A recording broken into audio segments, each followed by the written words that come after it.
Hello friends, welcome to our channel crypto with Vishal. आज के video में बात करेंगे गाइस बिटकॉइन के बारे में। थंबनेल पे आप लोगों ने देख लिया होगा क्यों मैं ये चीज़ बोल रहा हूँ कि कुछ तो बड़ी कहानी यहाँ पे होने वाली है। एक और चीज़ भी है कि शायद इसी वीक में आपको ETF अप्रूवल होने को दिख जाए। क्यों ये चीज़ें बोल रहा हूँ मैं और क्या रीज़न है जिसके पीछे मैं बोल रहा हूँ कि चीज़ें बड़ी होने वाली हैं या फिर चीज़ों को बहुत ज़बरदस्त तरीके से एज ऑफ नाउ जो है यहाँ पे मैनिपुलेट किया जा रहा है। इन सब चीज़ों के बारे में आज की वीडियो में बात करेंगे और क्या करें, क्या सबसे सेफेस्ट वे हो सकता है, अभी क्या बाय करना चाहिए या वेट करना चाहिए, यहाँ पे इन सब चीज़ों के बारे में बात करेंगे। सबसे पहले चलते हैं क्रिप्टो एनालिसिस पे। तो मार्केट कैप 0.16% यहाँ पे डाउन है और वॉल्यूम करंटली 10% डाउन है। यहाँ पे इन्फ्लो का कोई डेटा नहीं है। फियर एंड ग्रीड इंडेक्स काफ़ी बढ़ चुका है। ग्रीड 74 में। हीट मैप की बात करेंगे तो BTC 0.24% डाउन और इथीरियम 1.35% डाउन यहाँ पे दिखाई दे रहा है। बिटकॉइन के बारे में अगर हम लोग करंटली बात करते हैं तो बिटकॉइन सब दिखा रहा है इस समय। पंप दिखा रहा है, डंप दिखा रहा है। मैं यहाँ पे 1 आवर चार्ट में और जब ये वीडियो बना रहा हूँ बिटकॉइन का प्राइस है $42,793। इस लेवल पे लास्ट टाइम बिटकॉइन को सपोर्ट मिला, जो ट्रेंड लाइन है हमारी उसके ऊपर आए, पर उसके नीचे एक भी कैंडल यहाँ पे कंप्लीटली क्लोज हमारी नहीं हुई है। तो जो ट्रेंड लाइन का सपोर्ट है वो एज ऑफ नाउ जो है यहाँ पे बरकरार है। हम लोगों ने 41,000 भी देख लिया, हम लोगों ने 43,000 भी देख ली यहाँ पे एक ही दिन के अंदर। तो 41 से लेके 43 के बीच में एज ऑफ नाउ जो है बिटकॉइन यहाँ पे मूव कर रहा है। 40,000 का जो सपोर्ट लेवल था वो हमारा यहाँ पे कंफर्म हो गया था। अगेन चार्ट में मैं कुछ बहुत ज़्यादा बात करूंगा नहीं, क्योंकि हम लोग कई दिनों से सेम चीज़ें बात कर रहे हैं, रिपीट करके कुछ फ़ायदा नहीं है। तो मुद्दे पे यहाँ पे आते हैं। कल हमने बात करी थी फोमो के बारे में जो मार्केट में, और वो फोमो जो है ना वो धीरे धीरे यहाँ पे बढ़ता जा रहा है। क्या उसके पीछे के रीजन है? पहला यहाँ पे अभी जो गैलेक्सी डिजिटल है इनके CEO ने यहाँ पे बोला है, और दूसरी चीज़ गैलेक्सी डिजिटल जो है ये क्रिप्टो में कैसे इन्वेस्टमेंट करती है उसके फेवर में ये बेसिकली यहाँ पे रहते हैं। और इनका क्या बोलना है यहाँ पे वो मैं आप लोगों को एक बार दिखाता हूँ। 10th. That's kind of the drop dead date that Gensler has before he gets in trouble with Grayscale and the lawsuit. And so I think you're going to see this, announced. It won't start trading then, right? That probably takes 6 to 8 weeks after that. But it's just more fuel for a fire. तो basically इनका बोलना है कि जो 10th of January है उससे पहले आपको ETF जो है यहाँ पे अप्रूव होता हुआ दिख जाएगा। माइकल सेलर से यहाँ पे बात हुई तो माइकल सेलर का बोलना है कि पिछले 10 सालों में जो वॉल स्ट्रीट में सबसे बड़ी चीज़ हुई है ना, वो ये चीज़ हुई है जो बिटकॉइन का ETF आने वाला है। Well, I think you can't really underestimate the significance of the spot ETFs. It's not unreasonable to suggest that this may be the biggest development on Wall Street in 30 तो years. 30 day पिछले 30 साल में सबसे बड़ी चीज़ हुई है, और अभी भी ना जो उसका इंपॉर्टेंस है ना ETF की, वो लोगों को यहाँ पे समझ में नहीं आ रही है। इसके बाद यहाँ पे एक और चीज़ मैं आप लोगों को दिखाने वाला हूँ। यहाँ पे बैक टू बैक जो है मीटिंग्स यहाँ पे हो रही है, चाहे आप ग्रे स्केल के बारे में बात करो या आप यहाँ पे ब्लैक रॉक के बारे में बात करो, बिटवाइज के बारे में बात करो, सबकी जो बैक टू बैक मीटिंग्स है ना वो SEC के साथ यहाँ पे हो रही है। अब इंपॉर्टेंट चीज़ क्या है इसमें, एक समझने की चीज़ है। अगर आप ओवरऑल देखते हैं ना तो एज ऑफ नाउ 21 दिन जो है यहाँ पे बचे हुए। अब इस 21 दिन में एक बड़ी इंपॉर्टेंट चीज़ होने वाली है, और वो है एक काफ़ी लंबी यहाँ पे हॉलीडे आने वाली है। और हॉलीडे यहाँ पे क्रिसमस की वजह से आने वाली है, जो 25 से 30 तारीख के बीच की यहाँ पे हॉलीडे है। अब जो मैं चीज़ें पढ़ रहा हूँ, चीज़ें मैं देख रहा हूँ, उसके अकॉर्डिंग क्या है कि ये जो ड्यूरेशन है ना, इस ड्यूरेशन के अंदर काम नहीं होगा यहाँ पे। और उस वजह से एक तो ये ड्यूरेशन में काम नहीं होगा, और दूसरी चीज़ अगर आप अगले साल पे जाओ तो ये न्यू ईयर आएगा यहाँ पे, इसके बाद भी कुछ दिन की यहाँ पे हॉलीडे रहेंगी, तो बीच में टाइम नहीं है इतना ज़्यादा। तो वो थ्योरी के हिसाब से यहाँ पे जो आर्टिकल्स मैंने कई सारे पढ़े हैं कि आपको शायद 22 तारीख से पहले इसी हफ्ते के अंदर ETF अप्रूव होता हुआ देखने को मिल जाए, जो अपडेट है। एक और इम्पॉर्टेंट चीज़, मैं चीज़ें जब पढ़ रहा था वहाँ पे मुझे एक चीज़ और पता चली कि जो SEC है उनकी गाइडलाइंस के अकॉर्डिंग एक चीज़ और भी है कि जब तक स्पॉट ETF अप्रूव नहीं हो जाता, ध्यान दीजिएगा इस पे, जब तक स्पॉट ETF अप्रूव नहीं हो जाता तब तक इस तरीके की एडवर्टीजमेंट नहीं होनी चाहिए, जो बिटवाइज ने यहाँ पे जारी करी है ऑफिशियली। ये मैंने कल इस बारे में आप लोगों को बताया था ऑलरेडी यहाँ पे। तो अलग तरीके का इस समय जो है फोमो चल रहा है यहाँ पे इन सब चीज़ों की वजह से। एक और चीज़, अगर आप इस समय देखेंगे तो कुछ ऐसे वेल्स अकाउंट है जो जबरदस्त बाइंग कर दी है। एक अकाउंट है यहाँ पे जिसने $1 बिलियन के बिटकॉइन 30 दिन में खरीदे। ऐसा एक अकाउंट नहीं है, बहुत सारे अकाउंट है। मैं एक और आपको अकाउंट दिखा रहा हूँ यहाँ पे। 19 तारीख, 18 तारीख, 17 तारीख, 15 तारीख, 12 तारीख, 11 तारीख, 8 तारीख, 1 तारीख, और पिछले महीने की अभी अगर आप देखोगे 25, 26, 26, 27, 28 बाइंग पे बाइंग जो है यहाँ पे चल रही है। और ज़्यादा टाइम नहीं हुए हैं इस अकाउंट को, 14,000 से ज़्यादा बिटकॉइन इस अकाउंट में पड़े हुए। एक और अकाउंट आप लोगों को दिखा रहा हूँ मैं यहाँ पे, 5,000 बिटकॉइन जो है इन्होंने कल के दिन में यहाँ पे खरीदा। अब ये चीज़ें ना बड़ा क्रिटिकल हो रही हैं, जो थोड़ा सा समझना बड़ा मुश्किल है कि हो क्या रहा है, ये कौन है ये लोग जो इतने बड़े अमाउंट में यहाँ पे बाइंग कर दें। और सडनली ये बाइंग जो है पिछले नवंबर से लेके अब तक यहाँ पे बढ़ी है, और तब बिटकॉइन के प्राइस ने भी यहाँ पे पंप करा है।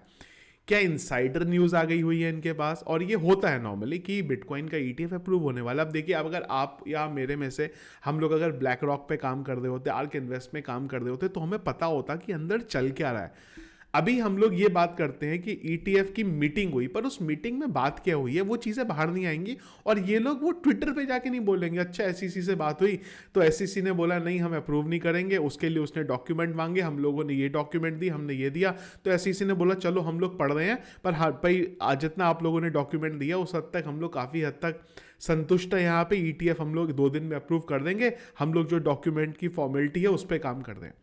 अब ये चीज़ें सामने आएंगी तो ये बड़ा इंपॉर्टेंट है, या ये सब लोग यहाँ पे मैनिपुलेट कर रहे हैं मार्केट को ज़बरदस्त तरीके से। क्योंकि एक तरफ ये भी लगता है कि यार इतनी आसानी से कैसे चीज़ें अप्रूव हो सकती हैं। बिटकॉइन ने जिस तेज़ी से ये इस लेवल पे गया है ना 44,000 तक, बहुत इजीली चला गया है। अगर आप देखो तो मुझे पता है बहुत लंबा एक हम लोगों ने ऐसा टाइम देखा था जब बहुत क्रिटिकल टाइम था, बिटकॉइन 15,000 के लेवल तक चला गया। बहुत टाइम तक हम लोग 25,000 के ऊपर जाने में स्ट्रगल करने लगे, वो सब ठीक है, पर बहुत तेज़ी से ऊपर आया है ये। और वही एक चीज़ ऐसी है कि क्या इतने इजीली ये जो बड़े बड़े इंस्टीट्यूट हैं, क्या ये रिटेल इन्वेस्टर को क्या पैसा कमाने इतनी आसानी से देंगे कि जनवरी में ईटीएफ अप्रूव कर देंगे, लोगों ने खरीदे हुए और ज़बरदस्त तरीके से उनके प्रॉफिट हो जाएगा, या फिर ये मैनिपुलेट करने की कोशिश कर दें और आपको जनवरी में कुछ होता हुआ दिखाई देगा कि नहीं हुआ। दूसरा क्वेश्चन भी ये है वहां पे कि ये कौन लोग हैं वो जो इतने बड़े बड़े अमाउंट में बिटकॉइन को यहां पे बाय कर दें? क्या ये इंस्टीट्यूशंस हैं जिनको पता है और वो यहां पे बिटकॉइन की बाइंग कर रहे हैं, या फिर ये वेल्स हैं जो भी इस फोमो में आ गई हुए उस समय? क्योंकि आप समझिए कि जो इंस्टीट्यूशन है यहां पे वो बहुत बड़े हैं। कल हमने बात करी थी कि अगर बिटकॉइन का ईटीएफ अप्रूव होता है तो 30 ट्रिलियन मार्केट में आ सकता है, जबकि आज की डेट में क्रिप्टो की मार्केट क्या 1.6 ट्रिलियन के करीब है।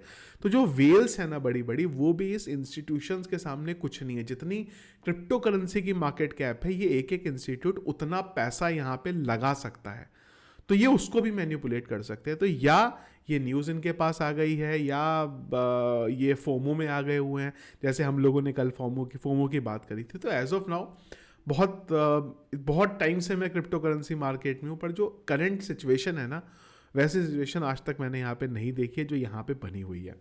अब क्वेश्चन ये है कि क्या कर सकते हैं। देखो, एक सेफ तरीका है यहाँ पे, अगेन क्रिप्टो करेंसी में सेफ कुछ नहीं होता, तो आप अगर इस फोमो में आप हो और नहीं समझ में आ रहा क्या करना है, तो एक तो तरीका यही है कि स्पॉट में यहाँ पे बाय करते रहो। दूसरा तरीका अगर आप करना चाहे तो आप यहाँ पे ये कर सकते हो, फिर अगेन फ्यूचर ट्रेड के हिसाब से मैं आप लोगों को बता रहा हूँ, बिटकॉइन को जाके लॉन्ग कर दो।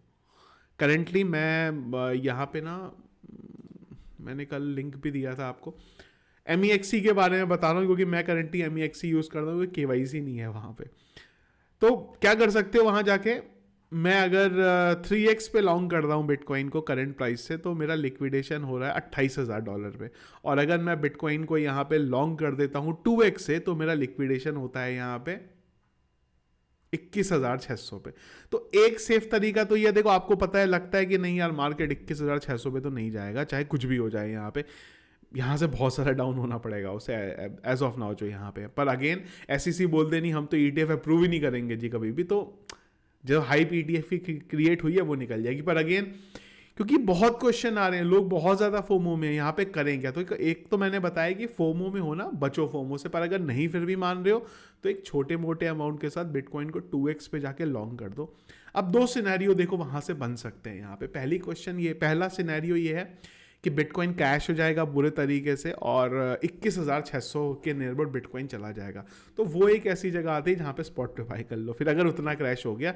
या फिर वो टाइम पे फिर से जाके आप अपने जो लिक्विडेशन है उसको एवरेज आउट कर सकते हो यहाँ पे। और अगर एक्चुअल में अगले 3 दिन के अंदर बिटकॉइन का ETF अप्रूव हो गया, क्योंकि इसके बाद हॉलीडेज आने वाली हैं, तो ये भी शायद ना चाहें कि वो टाइम पे ETF को अप्रूव करें। और बहुत सारी थ्योरी हैं यहाँ पे जो चल रही हैं। अब उसमें से क्या थ्योरी सही होगी पता नहीं। हम लोगों ने एक थ्योरी और भी कल बात करी थी कि जब भी एडवर्टीजमेंट आती है मार्केट क्रैश आ जाता है, लेकिन इस बार का एडवर्टीजमेंट जो है बहुत अलग है, वो ETF से रिलेटेड है यहाँ पे।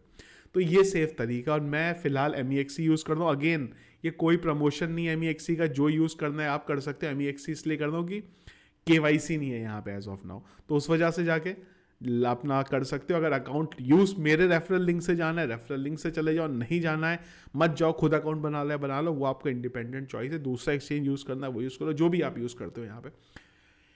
ये एक मेरे को सेफ तरीका यहाँ पे लग रहा है। अगेन स्पॉट तो हमेशा से सेफ है।